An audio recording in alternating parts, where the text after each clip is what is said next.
Tungurna Gujilit ana qarcaattis dulle nafladhaa miseensotaa fi deeggartoota paartii badhaadhinaatiin gaggeeffameera.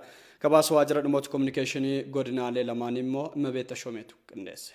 Fakkaatuun godina Gujii lixaa aanaa qarcaa fi bulchiinsa magaalaa qarcaattis dulle nafladhaa fi hiriira deeggarsaa deeggartoota miseensota paartii badhaadhinaatiin gaggeeffamee jira.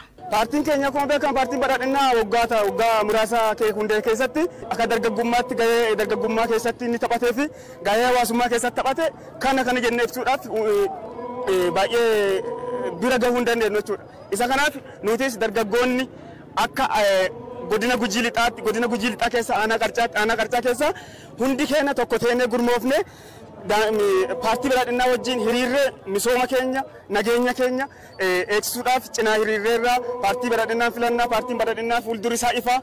Siyaasa dubartootaaf diinagdee isaanii mootummaan keenya waggaa 27 waan nu hojjenne ji'a muraasa keessa waggaa muraasa keessatti waggaa tokkotti waan nu hojjeteef kanaaf paartii badhaadhinaa hadhalle teenaan yoomillee teenaan mootummaa ce'umsaa waan ta'eef kanaaf isa filan.